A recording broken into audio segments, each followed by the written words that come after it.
Right guys, carrot cake, so easy to make. First of all, you need a cake tin, a baking case, a bowl, a wooden spoon, a sieve, obviously some carrots, some eggs, plain flour, brown sugar, ground nut oil, raisins, ground cinnamon, and bicarbonate of soda. I need something that peels and grates carrots, so I've got one of these. Right, let's get down to it. First of all, get your carrots, peel all 3 of them, and then grate them just like that.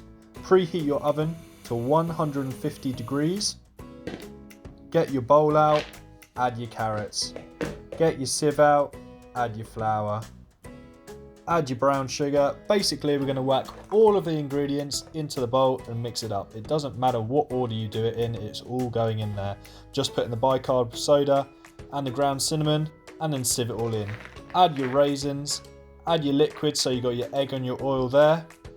And then it's time, get the spoon in and mix it all up. Just like that. So, now that's all mixed together, get your cake tin and put the mixture in. Easy as that. But try not to catch the side like I did right there. Really annoying, very frustrating. Once you've got all the mixture in there, must look like that.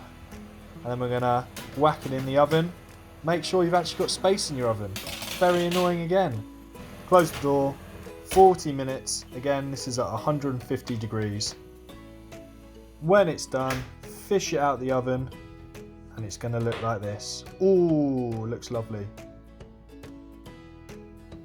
And there we have it. Easy carrot cake. Thanks very much, guys.